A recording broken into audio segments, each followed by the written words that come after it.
안녕하세요. 감독님 되게 미인이시죠? 네. 대답 소리 너무 잘하셔가지고 치실 것 같아요. 네.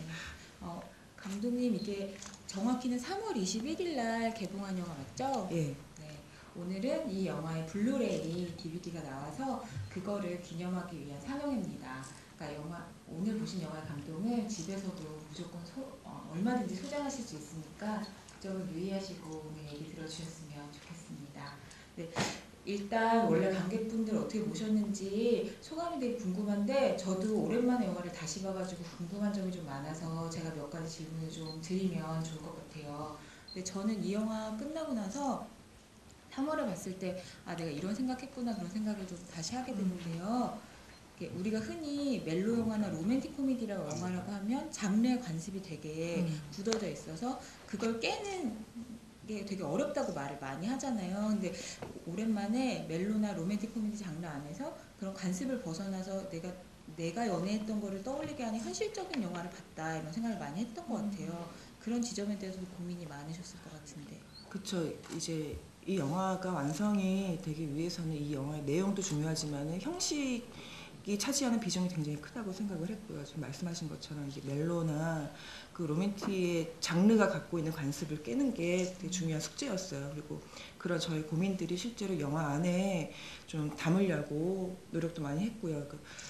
연애 영화이기도 하지만은 이제까지 우리가 봐왔던 연애 영화에 대한 영화라는 것도 이제 저한테는 하나의 큰 주제였거든요. 그래서 뭐 엔딩에서 이제 극장에서 얘네들이 이제 만난다든가 아니면 이제 인터뷰를 한다든가 뭐 여러 가지 이제 설정으로 관습과 이제 장르가 갖고 있는 좀 전형적인 것들을 좀 탈피하면서 이 영화의 내용과 형식을 좀 충실하게 좀 담으려고 많이 또 노력을 했었죠. 그런 부분들이 의도적인 게 좀 많이 있죠. 사실은 그게.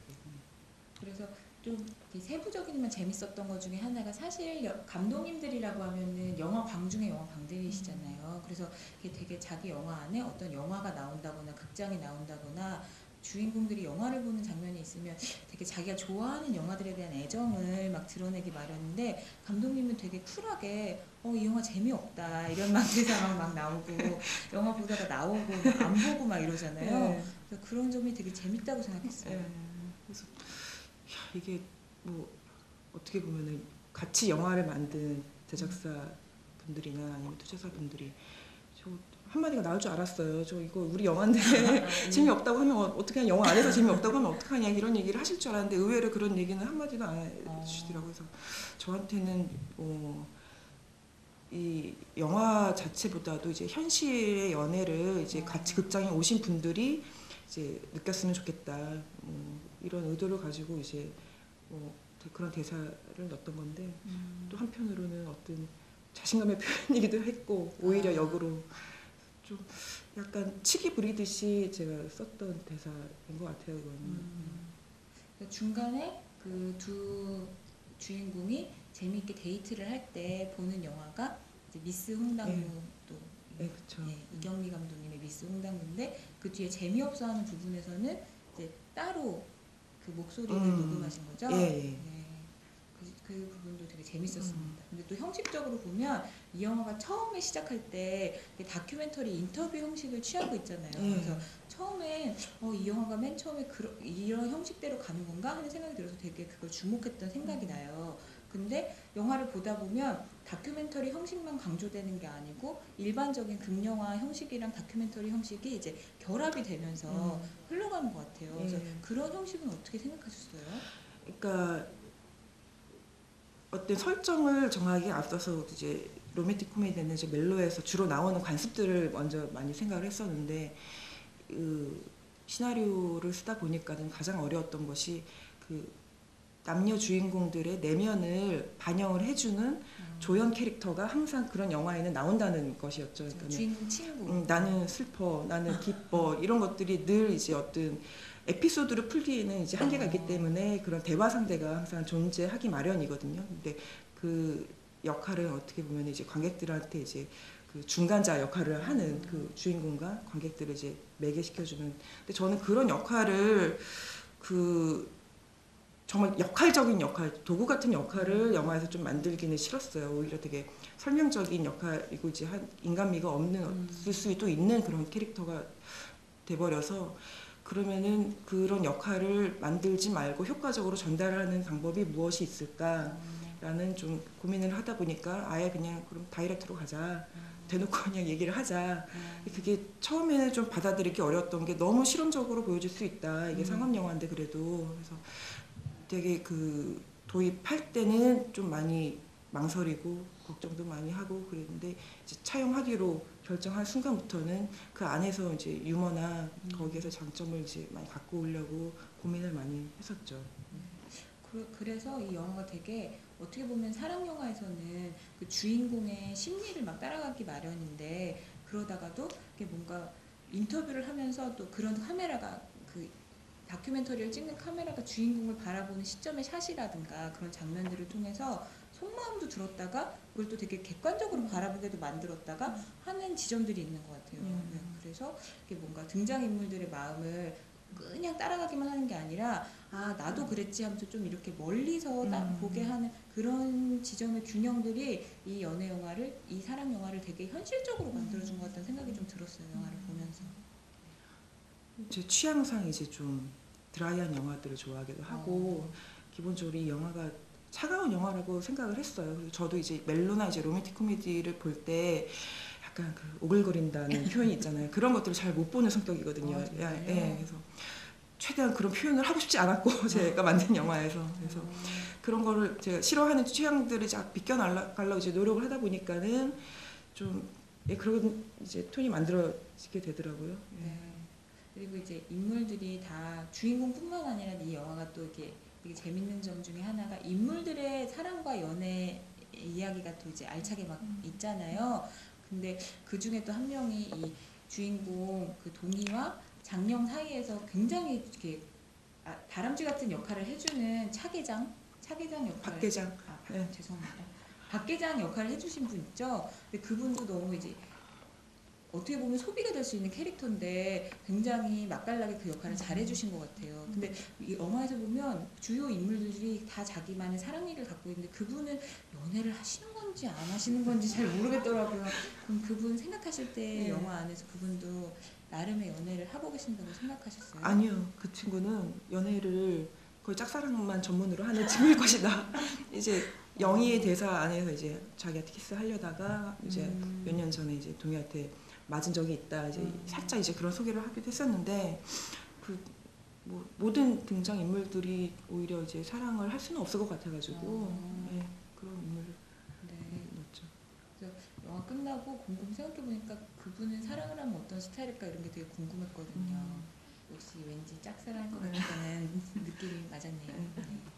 그리고 또 재밌었던 게 영화가 어떻게 보면 한 전반부까지는 막 이별로 시작해서 사람들이 주인공이 막 싸우고 갈등이 막 커지면서 그 안에서 엄청난 심리 변화들이 있고 그것 때문에 되게 롤러코스터 타듯이 재미있다가 그 이제 워크샵을 통해서 이렇게 극적으로 봉합이 딱 되잖아요. 근데 저는 상영 시간 체크를 안 하고 맨 처음에 영화를 봤을 때는 아 영화가 여기서 끝나나 보다 이렇게 생각했어요. 전철을 같이 타고 같이 이제 잘 되는 걸로 끝나는구나라고 생각했는데 그 이후에 일이 벌어지는 게 저의 어떤 이 장래에 대한 편견이나 관습들을 깨는 것 같은 느낌이 들더라고요. 그래서 처음부터 그 두 주인공이 이별해서 시작해서 다시 잘 된 다음에 그들이 어려운 관계를 계속하다가 처음과 똑같은 패턴으로 헤어지는 이야기라는 걸 처음부터 이렇게 정해놓고 가신 거예요? 아니요, 그렇지 않았어요. 그러니까 이 시나리오를 쓰는데 시간이 많이 걸리고 이제 공을 많이 들였는데 그럴 수밖에 없었던 게 처음부터 어떤 컨셉 아이템이 확 떠올라서 시작한 게 아니라 이제 이 영화를 처음 시작했던 거는 그냥 이별을 한 이후부터 다루어지는 어떤 두 남녀의 이야기 이거 설정밖에는 없었거든요. 그래서 막 이별을 하고 돌아온 여자부터 영화가 시작되면 그 영화는 어떤 영화가 될까 하면서 이제 굉장히 그 쓰다 보니까는 이제 제가 써 가는 방향에 맞추어서 앞으로 그럼 무슨 일이 일어날까 계속 이제 그 앞에 설정들을 만들기 급급해서 약간 만들었죠. 근데 그렇게 한번 이제 초고를 뽑은 이후에 차근차근히 이제 구조를 잡고 하게 되면서 이제 이 최종 영화의 구조가 좀 만들어진 것 같아요. 근데 이별로 시작한 영화를 해피 엔딩으로 끝낼 수 없다는 것은 이제 글을 쓰다 보니까는 이별의 약간 본질적인 문제에 직면하게 되더라고요. 그래가지고 이별로 시작하는 것이 어떤 의미일까 멜로 영화에서 그런 고민을 하다 보니까는 그런 멜로란 이별에 대해서 결국 이 영화의 본질이나 이 영화의 본론은 이별이구나. 이별 그 자체를 다뤄줘야 하는 것이고 거기에서 이제 고개를 돌리면 안 되는구나. 회피를 하면 안 되는구나라는 생각을 하다 보니까 가장 중요한 위치에 그 이별의 과정이 들어가게 됐죠. 근데 그러니까 저는 가끔 로맨틱 코미디 영화나 멜로 영화가 누가 진짜 걸작이라고 하지 않는 이상 안 보려고 하는 주의거든요. 근데 왜 그러냐면은 제가 되게 이렇게 혹하기를 잘해서 그러는데 너무 달콤하잖아요. 기본적으로 장르가 보고 있으면은 저렇게 달콤한 사랑을 세상 사람들이 다 하는 것 같은데 나만 안 하고 있는 게 이상하고 내가 뭐 바보 같고 막 이런 생각이 들어요. 그래서 가끔 영화를 보고 나오면 너무 이렇게 달콤하고 기분이 좋은데 막 내가 그 반대 선상에서 내가 너무 참혹해지고 비참해지는 것 같은 생각이 막 들거든요. 근데 이 영화는 반대 의미에서 저를 되게 위로해준 그런 나 말고도 다른 사람도 이렇게 구질구질한 연애를 하는구나 막 이런 생각을 하면서요. 그래서 그런 지점이 감독님이 되게 그 영화를 보고 나서 감독님이 정말 사랑이나 연애나 이별에 대해서 고민을 많이 하신 것 같다고 생각한 게 무엇을 얘기해 주는 것이 진짜 보통 연애에서 가장 중요한 것인가에 대한 거를 감독님이 시나리오 쓰시면서 연출하시면서 굉장히 고민 많이 하셨다는 생각이 들었거든요. 뭐 영화에 그 무슨 이야기를 담을 것인가 또 너무 중요한 이슈였지만 이게 또 상업 영화로 대중들한테 어떤 재미, 어떤 포인트를 줄 것인가 이게 또 같이 맞물려서 가야 되는 것이기 때문에 그 적절한 그 중간 선과 톤을 정하는 게 가장 어려웠던 것 같아요. 그러니까 내용도 내용이고 형식도 형식이고 너무 그 도전적이지 않나 이런 생각도 들었고 근데 여러 가지 좀 그래서 뭐 얘기가 나왔던 뭐 인터뷰라든가 아니면 코미디라든가 아니면 뭐 본질은 또 본질대로 가되 다른 또 그 재미들을 놓치지 않으려고 그런 고민들을 계속 했던 것 같아요. 꼭 이제 한 편 만든다는 게 그 꼭 한 가지 고민에만 몰두할 수는 없는 일인 것 같고요. 네. 그래서 이 영화의 주제를 약간 그 마지막에 장령의 내레이션이 잘 얘기를 해주는 것 같아요. 그러니까 저는 이렇게 TV 같은 데 나오는 드라마나 영화에 나오는 이렇게 막 여자 주인공의 남자친구가 막 놀이동산 빌리고 불 켜주고 막 이런 판타지스러운 그 영화를 딱 보면은 막 저런 남자친구 나만 못 만난 것 같고 막 저도 만나본 적이 없어요 그런 사람을. 그쵸?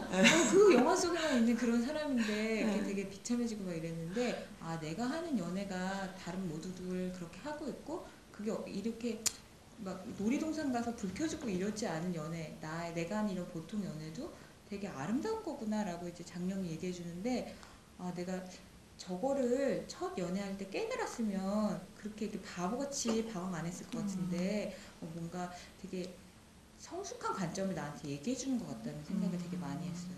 그래서 사실 맨 처음에 그 영화 3월에 시사회 때 보고 나서 감독님 얼굴도 모르고 그때 막 그랬는데도 되게 고맙다는 얘기를 하고 싶은 마음이 들었었거든요. 저도 진짜 그런 연애를 해보지 않았지만 그런 연애를 해보면 어떨까라고 상상해 본 적은 있는데 별로더라고요. 저는 누군가 이제 그런 거창한 뭐 이벤트나 뭐 저는 좀 그런 거를 좀 싫어요. 오히려 그냥 툭툭 내던지듯이 약간 경상도 스타일이라고 해야 되나? 약간 좀 그런 남자들만 만나와서 그런지 모르겠지만은 어쨌든 좀 그렇게 해줬을 때 내가 어떻게 대처해야 될지도 모르겠고 오히려 좀 싫어질 것 같고 그 사람이 그런 생각이 들더라고요. 그래서 그리고 사실 막상 제 주위를 둘러봐도 그렇게 연애를 하는 친구들이 별로 없어요.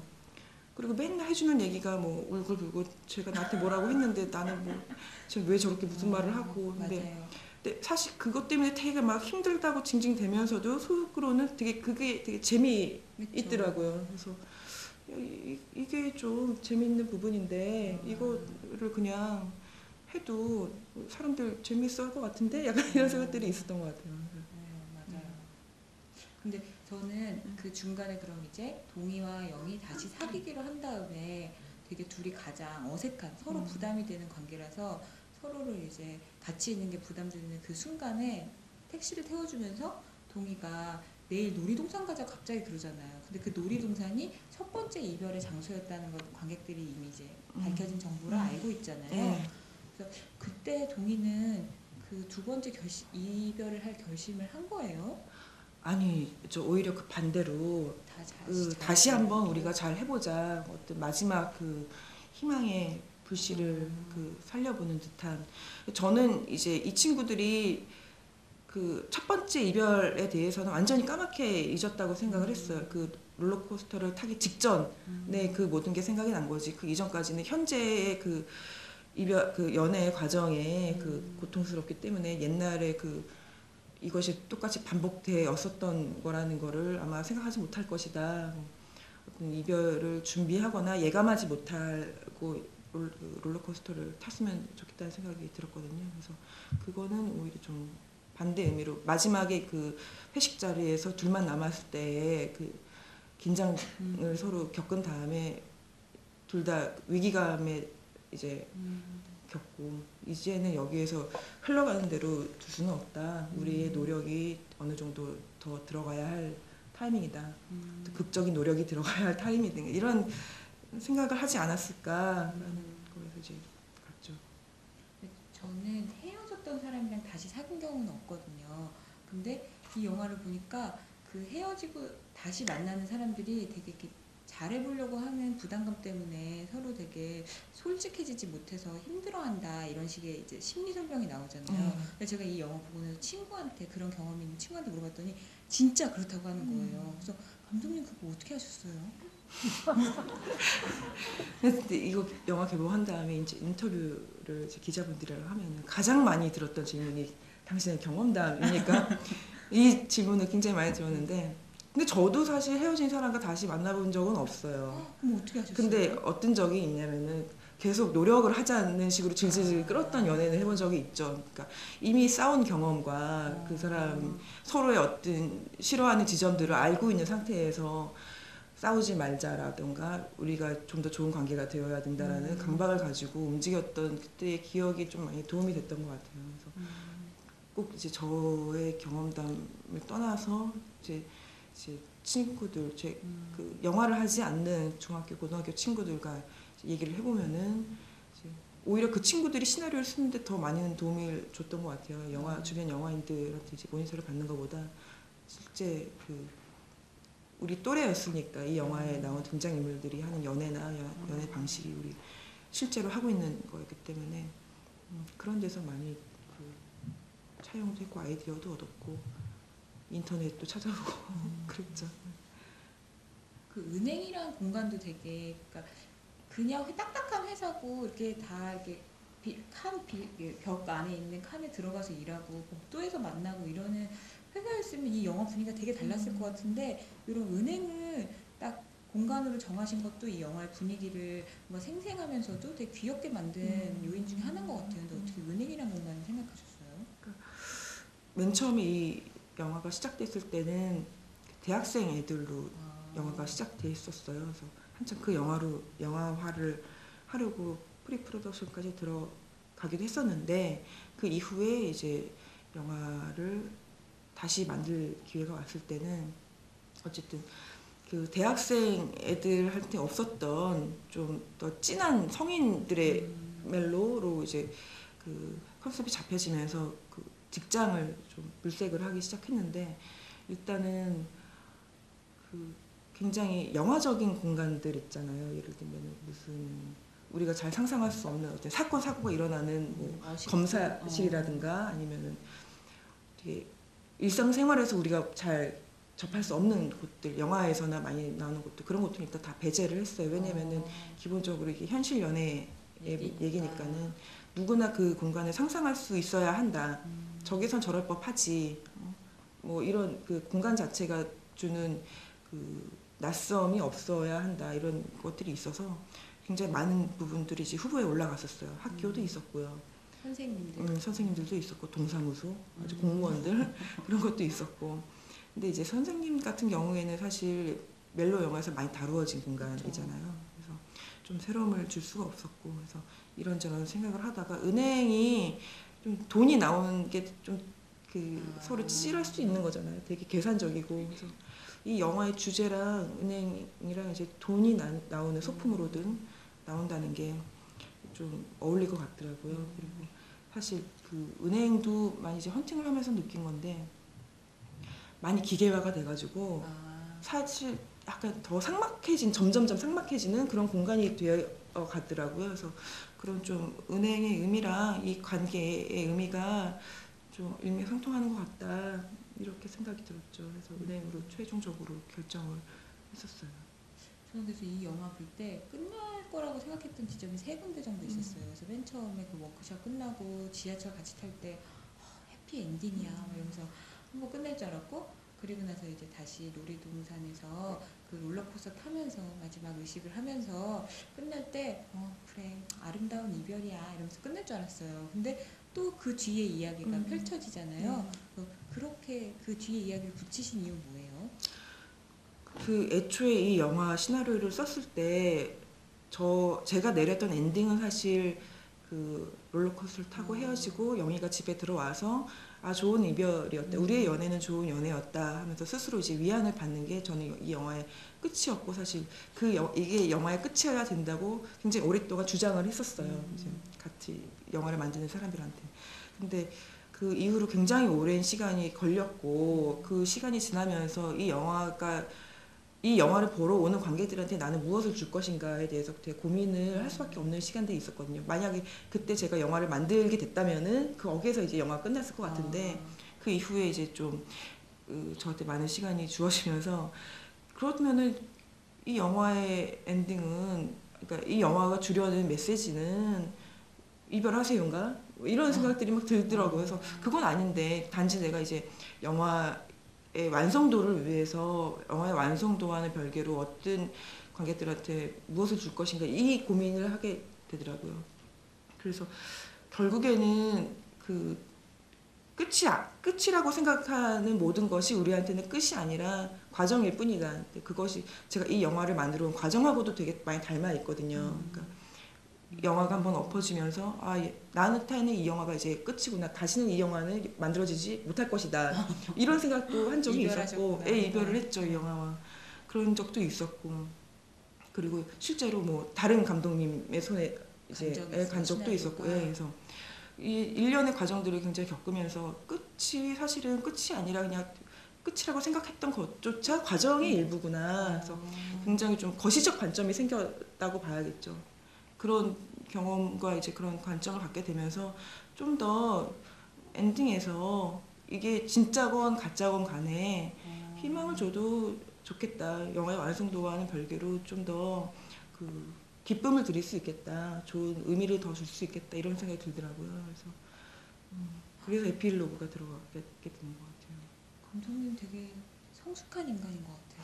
예, 들어보니까 되게 도인같이 끝이 아니고 시작의 일부구만. 근데 진짜 이 영화를 만드는 과정이 마음고생을 너무 많이 할 수밖에 없었어요. 그래가지고 이 영화를 처음 시작한 게 제가 20대 중반이었으니까 거의 10년이 넘었죠. 그러니까 한 영화를 가지고 그렇게 오랫동안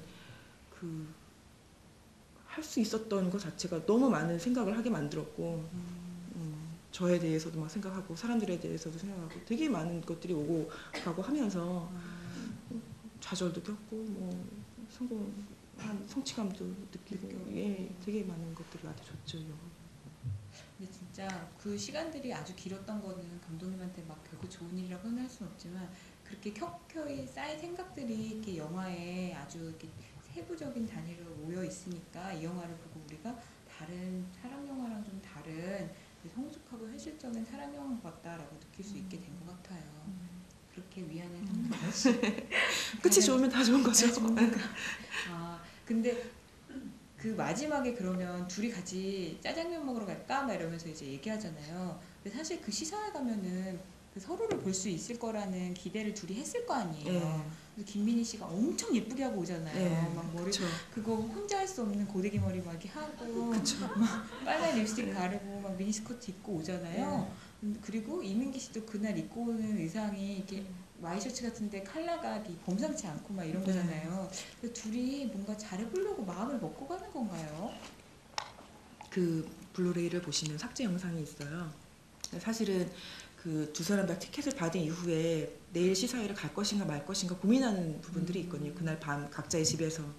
근데 이제 동희 같은 경우에는 이제 짜장면을 먹으면서 내 영희와 함께 봤던 어떤 예능 프로를 보면서 그녀의 빈자리를 느끼고, 그리고 영희도 잠을 이루지 못하고 뒤척이다가 일어나서 뭐 동희 생각에 빠지는데, 그게 약간 씁쓸한 감정이 아니라 둘이 치고받고 싸웠던 것들이 너무 그러니까 시간 지나서 생각해보니까 너무 웃긴 거죠. 그래서 혼자 웃음 터트리는 그런 것들이 있었어요. 그래서 그 어느 정도 서로 올 것이다, 만날 수밖에 없다. 그러니까 이미 그 자리에 온 것 자체가 어떤 마음을 보여준 거라고 생각을 해요. 그럼 둘이 밥 먹으면서 어떻게 될지는 또 모르는 건가요? 그쵸. 근데 뭐 그럴 수도 있죠. 밥 먹으면서 역시 우린 안 될 것 같으니까 서로 연락하지 말기로 하자 할 수도 있는 거죠. 그거는. 밥 먹으면서 빈정상해가지고 역시 넌 변하지 않았구나 그럴 수 있는 거고. 그렇죠. 그럴 수 있죠. 그래서 그 지점도 되게 흥미로웠어요. 그래서 이 영화가 저한테 사랑은 이렇게 재밌는 거야. 그러다가 또 중간쯤에 역시 이별을 하게 돼 있어. 이러다가 또 다시 어떻게 될지 몰라. 이러고 막 끝나니까 저한테 막 마음을 몇 번씩 이렇게 흔드는 것 같은 느낌이더라고요. 근데 저는 잘 눈치채지 못했었는데 영화를 완성하고 극장 개봉을 하면서 느낀 거는 제가 막연하게 생각한 관객들이 있더라고요. 그러니까 어떤 헤어짐의 미련을 갖고 있는 어떤 누군가. 그러니까 보통 그 사랑 얘기나 하면 이제 데이트 무비라고 해서 커플들을 상대로 하기 마련인데, 저는 약간 무의식 속에서 이제 혼자 온 관객들을 대상으로 영화를 만들고 있다는 걸 제가 이제 굉장히 긴 시간이 지난 이후에 깨닫게 됐어요. 되게 특이한 관점이네요. 약간 그런 게 있었나 봐요. 그래가지고 이 영화를 본 이후에 사실 당신이 이제 우리는 헤어졌으니까 걔한테 연락하지 말아야지, 이제 헤어졌으니까 마음을 접어야지, 이런 사람한테 아니야 그냥 연락 한번 해봐, 뭐 이게 뭐 대수라고, 약간 이런 식으로 되게 툭툭 던지는 말을 좀 건네고 싶었던 게 있었던 거랑 이제 나중에 알게 됐거든요. 그래서 그 엔딩도 좀 그런 개념으로 뭐 헤어질 수도 있고 뭐 다시는 안 볼 수도 있는 거지만은 또 어떻게 생각하면은 또 다시 만날 수도 있는 것이고, 그런 식으로 열려진 엔딩을 좀 만들게 된 것 같아요. 그 관객을 생각하다 보니까. 네, 그래서 데이트 무비로 삼았으면 남자친구랑 보다가 분위기가 어색해졌다가 다시 한번 괜찮아졌다가 다시 한번 어색해졌다가 왠지 모르는 느낌으로 멜랑콜리하게 끝나는 그런 느낌의 데이트 무비가 될 것 같아요. 아니나 다를까 이제 나중에 극장 개봉한 이후에 보니까 혼자 온 관객들이 되게 많다고 하시더라고요. 그래서 이거는 내 탓이다. 누구 탓을 할 수가 없다. 나는 데이트 무비를 이제 커플들한테 드리는 영화로 만들었어야 했는데 왜 혼자 오신 분들을 대상으로 했을까. 그런 좀 반성을 좀 했죠. 그래도 이거 흥행했잖아요. 흥행 성공했잖아요. 그런 거 보면 우리 사회에 얼마나 이별을 겪고 혼자 다니는 사람들이 많은지를 증명하고 있는 거 아닐까요? 그래서 저 같은 경우에는 이제 인터넷이나 이런데 연애운동 서버 검색도 해봤는데 연애운동 혼자가 보러 가도 되나요? 이런 분들이 좀 있더라고요. 그래서 또 의외로 극장을 혼자 가는 게 낯선 분들이 많이 계세요. 그쵸. 그래가지고 내 잘못이다. 아니 우리가 이 영화를 통해서 그런 틈새 시장을 발견하는 것 같아요. 혼자 영화를 보러 다니는 외로운 사람들을 위한 외로운 영화가 사람들. 필요합니다. 여러분. 네. 이게 저희가 너무 저희끼리 얘기를 떠든 것 같아가지고 이제 오늘 영화 보신 분들에게 소감이나 아니면 질문을 들어보려고 합니다. 네. 자신의 가슴 아픈 이별담을 솔직하게 얘기해 주셔도 괜찮으니까 손을 들어주시면 아까 부상이 있다고 말씀드렸죠? 네. 또 드릴게요. 네, 여기 앞에 하얀색 니트 입으신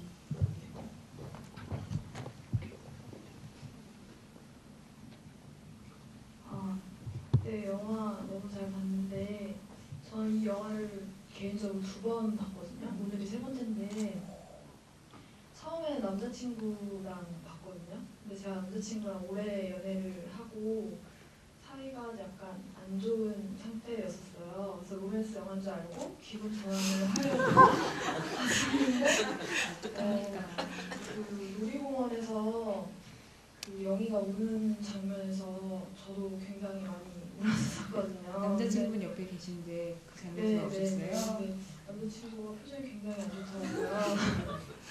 근데 그날 되게 이상했던 게 시사회였는데 정말 커플들이 많이 와서 커플 여자분들이 많이 우시더라고요. 그래서 근데 너무 웃기게도 이 영화를 보고 나서 남자친구랑 다시 되게 잘 됐었어요. 저는 오히려.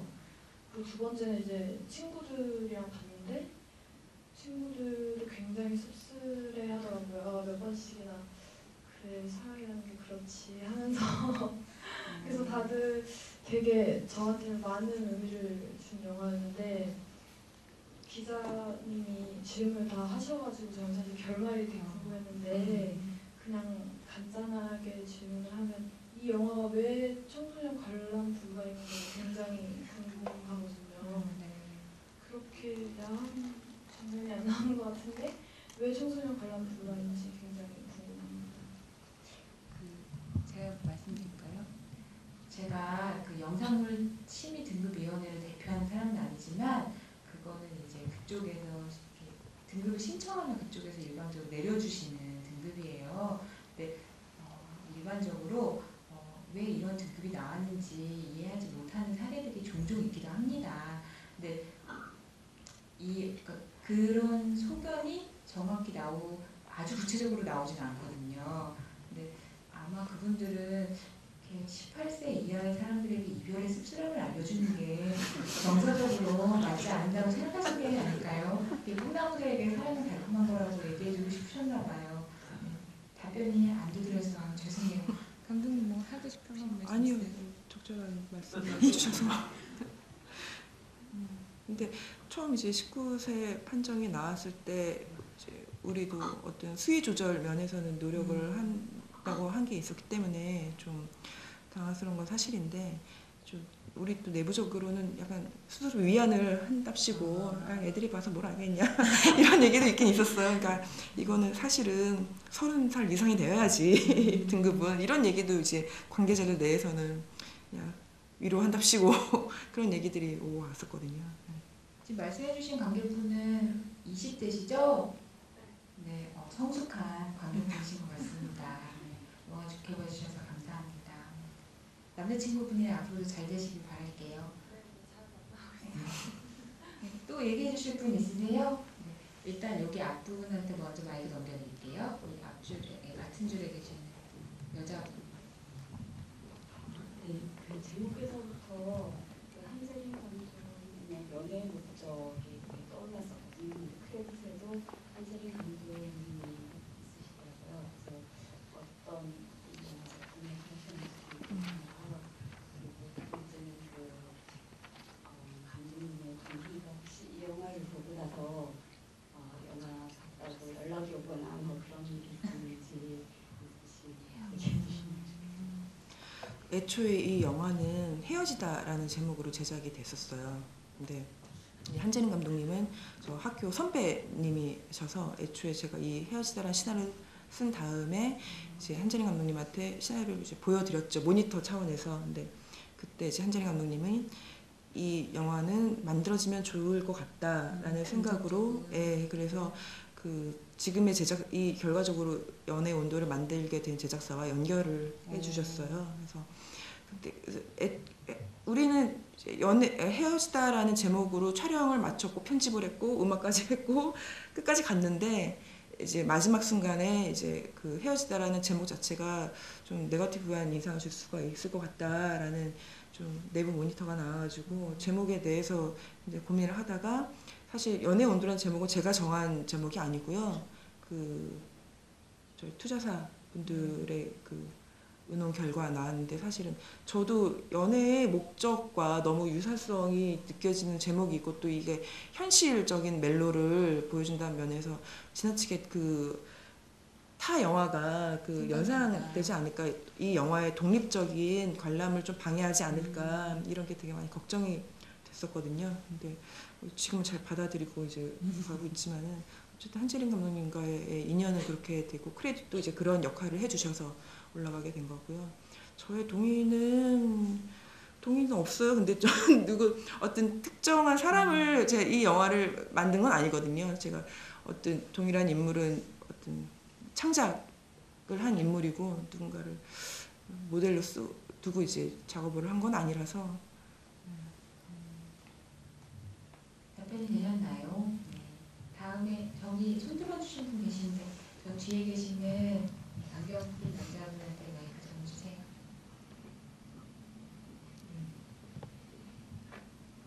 오늘 제가 오늘 영화를 처음 봤는데 너무 재밌었고 또 공감 가는 부분도 많았고 또 이제 갑자기 이제 제가 저의 연애 그 했던 시절이 생각나는데요. 저는 대학교 1학년 때 제 지금 부인 와이프랑 만나가지고 11년 연애하면서 3번 헤어졌다가 이제 했는데 너무나도 이게 제가 공감 가고 또 똑같은 그 장면이 뭐가 있냐면 마지막 3번째 헤어졌을 때는 그 우리가 마지막 만나서 놀동산 가서 그냥 한번 저기 이렇게 쿨하게 헤어지자고 했는데 마침 비가 왔고 그래서 롯데월드 갔습니다. 롯데월드 가가지고 실내 롤러코스터 저기 프렌치 레볼루션이라고 롤러코스터인데요. 그걸 탔는데 타서는 그동안에 스스로가 다 잊어버리고 다시 만나서 결국은 이제 결혼까지 했는데요. 그 부분이 조금 제가 본 그 왜 롤러코스터를 비가 왔고 화창했고 또 롤러코스터라는 거는 정말 이렇게 사람을 흥분시키고 그렇게 하는 건데 제가 또 약간 반전이 있었다는 그런 생각이 들고 그것도 설정되어 있는 것인지 궁금하고요. 그 다음에 결혼 얘기가 나왔지 않습니까? 결혼하자고. 그러면 보통 남자라면 뭐 이렇게 크게 싸우지 않는 이상은 그 집까지 받아주고 끝까지 책임지는 게 남자인데 요즘 젊은 사람들은 그런지 몰라도 저 경상도 사람이거든요. 그래서 감독님이 어떤 약간 그냥 남자에 대해서 어떻게 약간 조금 그러니까 제가 궁금한 거는 이렇게 사랑이라는 게 여러 유형이 있지 않습니까? 남자 여자한테 매달리거나 여자 남자를 매달리거나 아니면 뭐 공평하게 매달리는데 이번 영화는 약간 남자를 약간 찌질하게 만드는 그런 부분이 있는데요. 아 그래요? 제가 보기에는 제가 제 시선에 보기에 약간 그랬던 것 같은데 감독님의 이번 영화에서는 남녀 그 비중을 어떤 찌질함의 정도로 볼 때? 예예예. 그러니까 흔한 그 남녀 관계인지 아니면 나름대로의 어떤 그 목적이 있었던 건지. 저는 이 영화를 만든 어떤 목적이 가장 보통의 연애 진짜로 누구나 무리 없이 이해할 수 있는 어떤 그런 연애를 좀 그려보고자 하는 목적이 있었기 때문에 누군가 한 명이 매달리게 되면은 또 그 누군가가 사실은 어떤 영화의 주인공이 되고 그 연애의 주인공이 되잖아요. 근데 그거보다는 관계 자체에 되게 좀 포인트를 두고 싶었어요. 그러니까 하나의 관계가 생로병사 이런 식으로 제가 접근을 했기 때문에 그 관계라는 관점에서 보면은 두 사람이 좀 공평하게 서로 감정을 이제 공유해야 했고 실제로 이제 제가 시나리오를 다 쓴 다음에 비중에 대해서 저도 궁금했어요. 누가 진짜 여기에서 내가 누굴 주인공으로 두고 누구를 따라가야 되지 이런 생각을 하면서 이제 동의의 분량 또 영의의 분량 두 사람의 공통의 분량 이렇게 나눠봤는데 사실 엇비슷하더라고요. 그래서 꼭 이제 이게 누구 한 명 어떤 캐릭터에 집중하기보다는 좀 관계 중심으로 봐주시면은 좋겠다 좀 이런 생각이 들고 근데 이 남자 캐릭터에 대해서는 사실 시나리오 쓸 때도 그렇고 영화 만들 때도 그렇고 우리 내부적으로는 동의가 이제 찌질하다거나 이런 식으로는 생각을 못했고 오히려 반대로 영인 같은 경우에는 사실 약간 무색무취의 사람이라고 생각을 했거든요. 별로 잘 티도 안 내고. 근데 동의는 너무 이제 감정 표현에 약간 격하고 이런 것들이 되게 솔직하고 귀엽고 그렇게 그 영희 같이 무색무취의 사람, 어떻게 보면 감정 표현을 잘 안 하는 친구, 그런 친구들의 마음까지 흔들어 놓을 만한 매력이 있는 사람, 그런 캐릭터라고 저는 생각을 했어요. 그래서 저는 개인적으로 되게 애정을 갖고 있는 캐릭터거든요, 동희가. 뭐 영희도 마찬가지지만. 그래서 좀 뭐 그래요.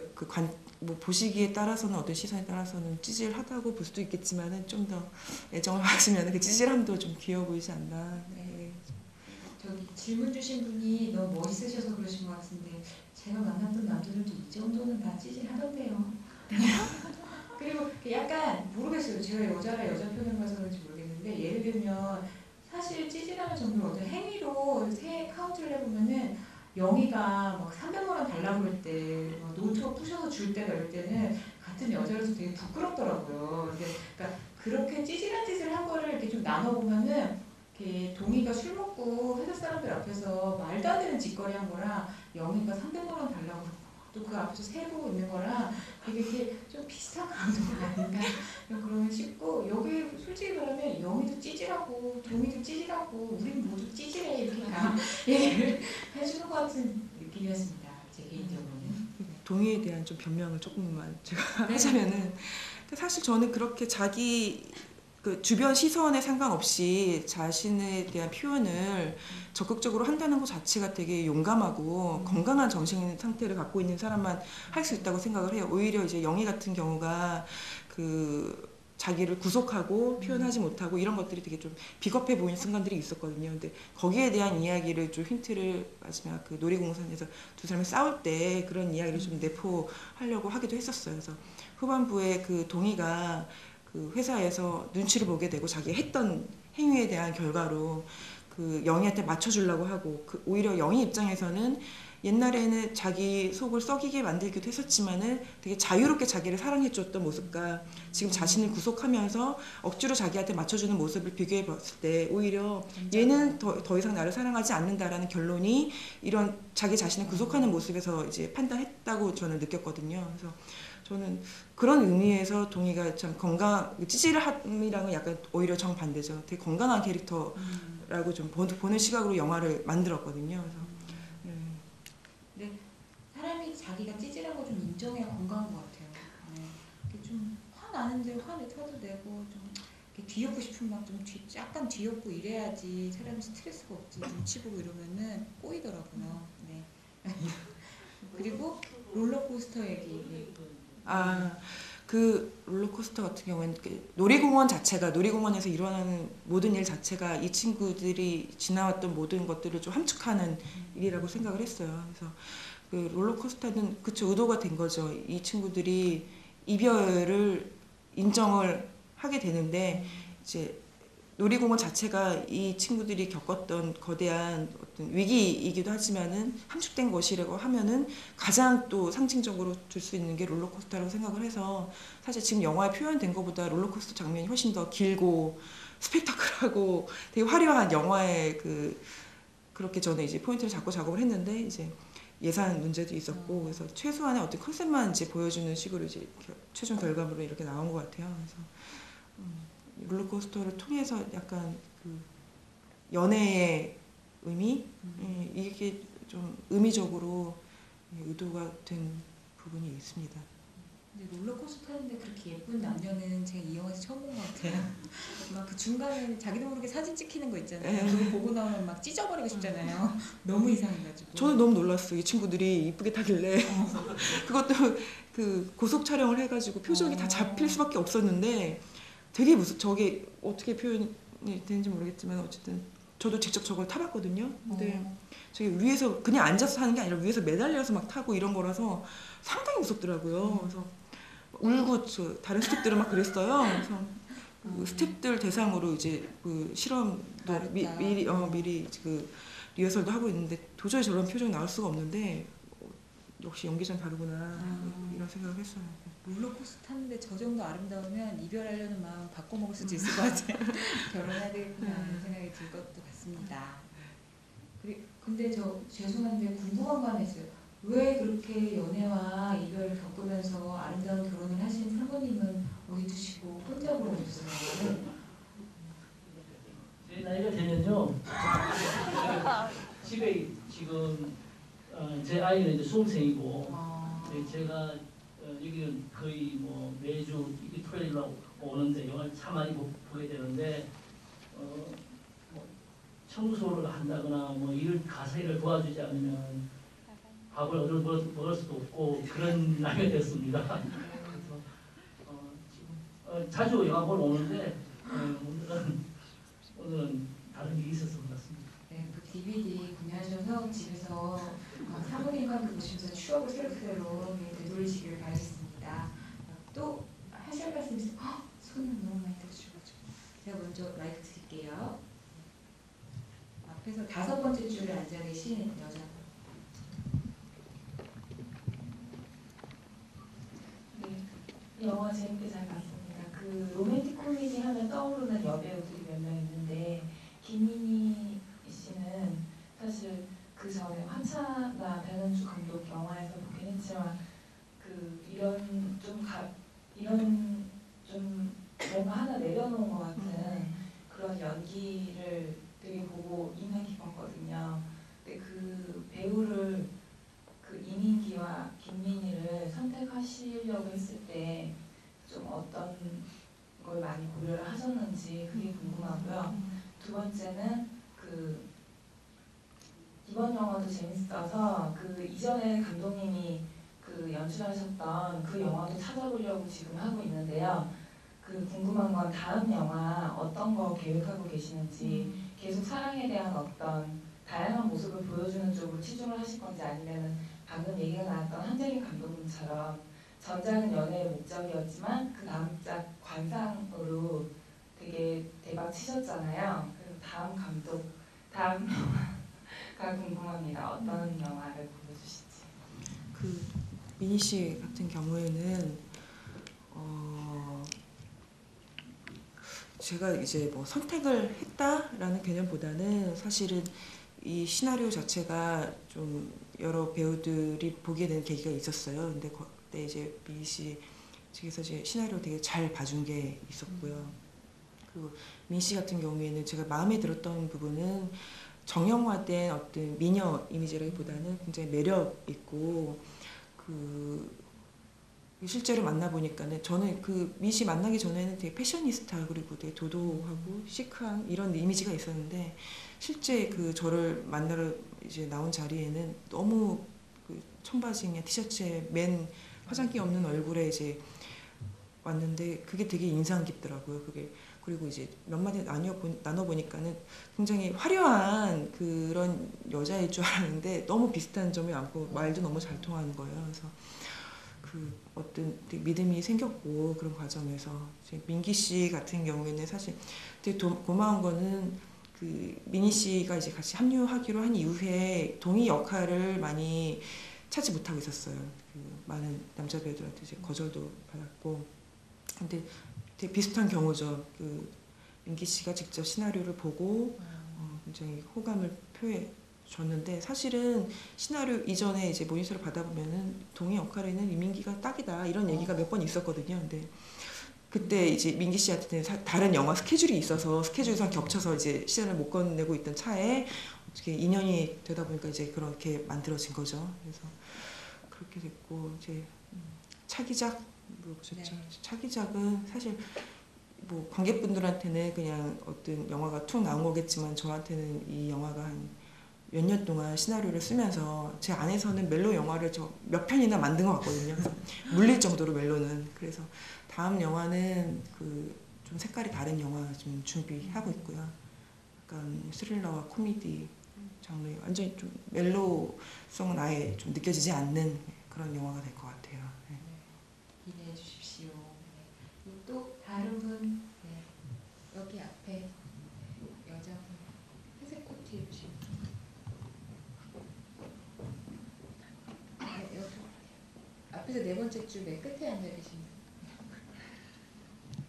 네, 저도 저 영화 좋았던 게 보통 이제 가짜 같은 느낌을 많이 주는데 이 영화는 진짜 같은 느낌을 줬기 때문에 되게 좋았거든요. 근데 가만히 생각해보면 그 진짜라는 거는 실제 그 캐릭터들이나 이런 캐릭터들도 좀 찌질하고 그 캐릭터들이 하는 일도 찌질하기 때문에 우리가 그 현실감을 많이 느끼는 것 같아요.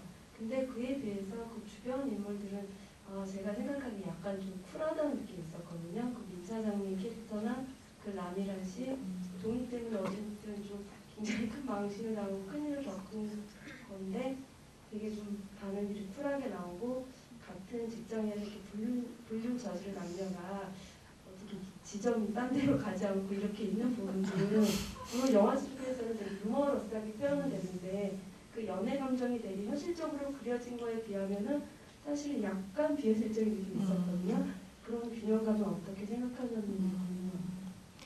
뭐 아무리 현실적인 영화를 만든다고 해도 영화는 영화이기 때문에 늘 그 선택의 기로에 섰었던 것 같아요. 그러니까 현실적인 설정을 갈 것이냐, 영화적인 설정을 갈 것이냐, 이게 굉장히 제 안에서는 연출을 하는 데 있어서 되게 화두였는데, 저는 그 영화적인 영화, 그러니까는 그 대중 영화를 만들고 싶었기 때문에 어느 정도 영화적 관습을 무조건 다 배제할 수는 없었어요. 그래서 이 친구들이 보여주지 못하는 영화적 재미들을 좀 조연분들을 통해서 보여줘야겠다라는 게 있었고, 그 이 영화가 다른 영화와의 가진 어떤 차별성이라는 것이 현실과 영화 어떤 그런 영화 적정선이라고 생각을 했거든요. 완전히 어떤 치우치지 않는.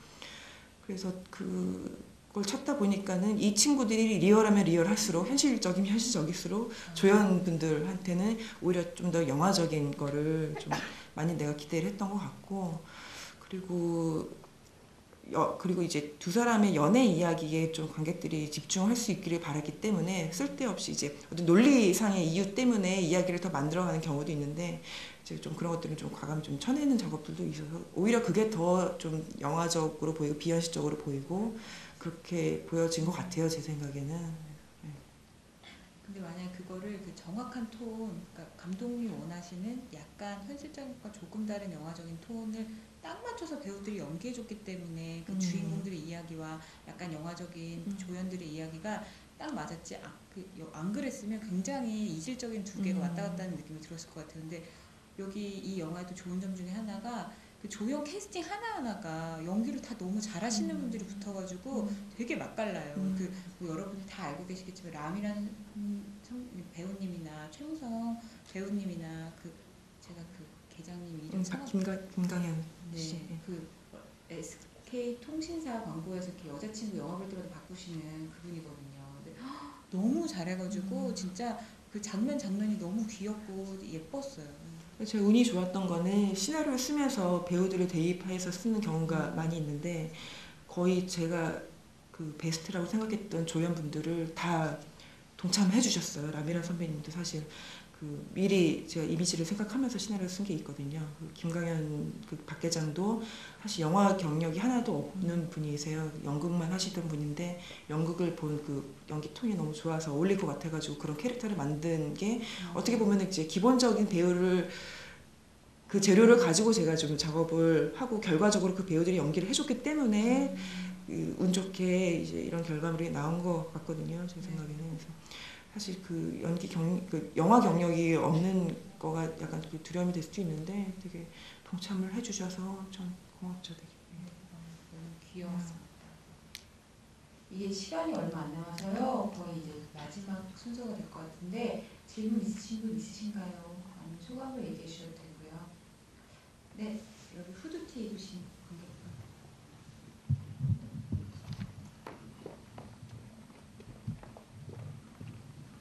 네, 영화 잘 봤고요. 오면서 그 감독님 검색해봤었는데 어저께 무슨 상을 또 받으셨더라고요. 그거 일단 축하드리고. 감사합니다. 제가 궁금한 거는 그 사실 저 주연 두 배우에 대해서 연기를 잘한다거나 이렇게 생각해본 적이 잘 없었는데, 어떻게 보면 제목이 연애의 온도잖아요. 근데 연기의 온도라고 해도 될 정도로 오버하지 않고 담담하게 두 분이 감독님 되게 연기 잘하신 것 같은데 그거를 그러니까 연기 디렉션 하시면서 어떻게 좀 그렇게 끌어올렸는지 그게 하나 첫 번째로 궁금하고요. 두 번째는 그 둘이 놀이공원 가기 전에 그 동희의 집 찍기 전까지는 각자 집 이렇게 찍는 씬에서는 항상 되게 날씨가 되게 좋았거든요. 그래서 그런 거 조명 같은 것도 어떻게 좀 신경 쓰셨는지 그런 거 좀 궁금해서 여쭤봅니다.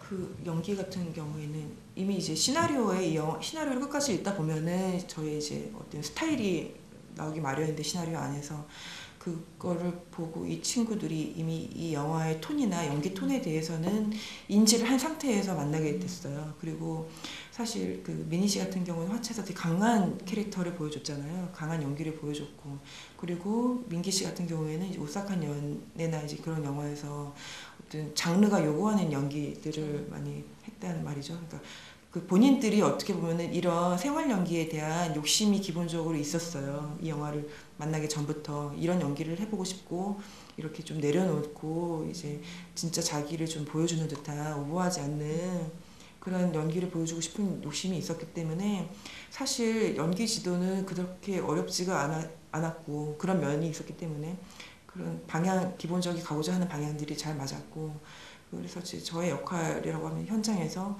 어떤 약간씩 해석이 다를 때나 아니면은 감정이 이제 반복적으로 하면서 오버되거나 아니면 더 다운되거나 아니면은 이제 다른 식으로 한번 우리가 그 도전을 해보자, 약간 아이디어가 떠올랐을 때, 이럴 때 이제 제가 좀 그 간섭을 한 정도지 사실 연기에 대해서는 그 친구들이 그 이제 준비한 게 많았고 이런 컨셉에 대해서. 그리고 촬영을 하면서 사실 가장 어려웠던 게 날씨였던 것 같아요. 그러니까 이 영화, 그러니까 사실 실내 씬이 거의 대부분 많아요. 그래서 날씨에 그렇게 구애받지 않으면서 운 좋게 촬영을 했는데 이제 중요한 날씨 포인트들이 있었거든요. 그러니까는 롤러코스터 놀이공원 갈 때는 이제 비가 와야 되고 기본적으로 이제 햇빛이 쨍쨍한데 비가 내릴 수는 없으니까 흐린 날을 골라야 했고 그 날씨 때문에 근데 아마 이 영화뿐만이 아니라 날씨는 우리나라 영화에서 가장 큰 변수가 인 것 같아요. 예. 눈도 많이 오고 또 막 그렇기 때문에 요새는 그 날씨보다는 이제 그 라이팅이나 촬영 컨셉들을 정할 때 기본적으로 좀 약속을 하고 관계 있고, 그리고 좀 날씨 같은 경우에는 제가 제작 그 PD나 제작자분들한테 많이 그 양해를 구했죠. 기다려야 되는 순간들에 대해서 그러니까 그 스케줄이나 이런 거에 대해서 또 배우들은 다 맞아야 되기 때문에 좀 제가 욕심을 차려서 우겨서 간 게 좀 많이 있거든요. 그러니까 네. 예, 그런 거는 좀 많이 영화에 보였다니 다행이네요. 예. 또 있으신가요? 있으시면 네, 마지막 질문 받겠습니다.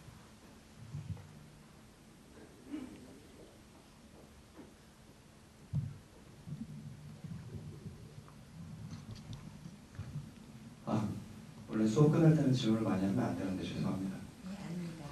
알찬 질문 기대하겠습니다. 네, 그 개인적으로 영화를 전체를 다 봤을 때 그 최근에 봤던 머드하고 좀 비슷하다는 생각을 했습니다. 그 머드도 사랑에 대해서 얘기를 하는데 여기서는 연애에 대해서 얘기를 하지만 로또가 이제 꽝이 될 것 같다라고 어느 정도 감안을 하고 하지만 그래도 질러보는 거잖아요. 그래서 그런 내용이 안에 있는 게 아닌가 생각을 했습니다. 그래서 제가 질문 드리고 싶은 것은 그 김 과장하고 손 차장이 중간에 불륜이 걸려서 그 김 과장 마누라가 쫓아와서 이제 한바탕 소동이 일어나는 그런 장면이 있었는데 거기에서 이제 슬로우 모션을 쓰셨습니다. 제가 봤을 때는 그냥 개그적인 요소로 쓰셨던 건 아닌 것 같고 그걸 왜 느린 장면으로 우화적으로 표현을 하셨던 건지 좀 여쭤보고 싶습니다.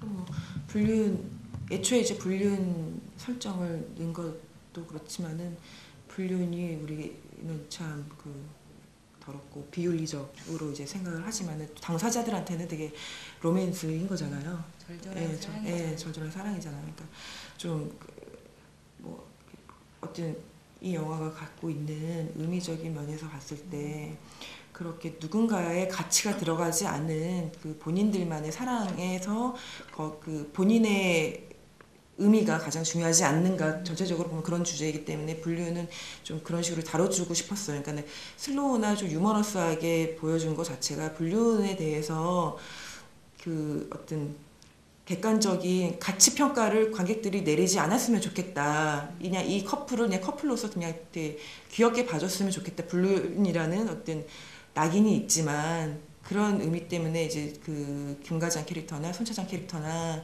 그리고 그 둘이 만들어내는 사랑 이야기나 되게 좀 오히려 유머러스하고 절절하게 보일 수 있게 좀 많이 노력을 했고, 이제 슬로우는 그 두 사람이 가장 그 낙인이 찍히는 그런 장면이잖아요. 사실 두 사람이 어떻게 보면은 자신들의 사랑이 얼마나 아름다운 거니까 상관없이 그 낙인이 찍히는 그 순간인데, 그 순간이 그 영희한테 돈 뜯기고 온 동희의 감정과 굉장히 그 일맥상통할 수 있다고 생각했어요. 이제 연애에 대해서 참 그 비관적으로 생각하게 되는 어떤 순간인 것 같아요. 그래서 그 광경을 보고 있는 동희의 심상을 전해주려고 했기 때문에 그 부분은 슬로우나 이제 여러 가지 음악이나 효과를 많이 썼죠.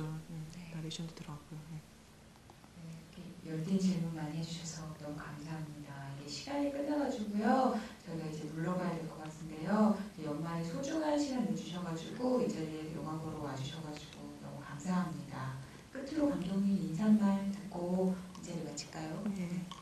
저는 개봉한 지도 꽤 되고, 그리고 사실 연애 온도 영화로서 GV는 처음인 자리예요. 그래서 그 많은 어떤 질문들이 나올까 기대를 하고 왔는데, 되게 저도 그 딴 데 가서 얘기할 수 없었던 좀 속 깊은 이야기들을 할 수 있었던 것 같아가지고 감사드리고, 예. 연애 온도 계속 사랑해주세요.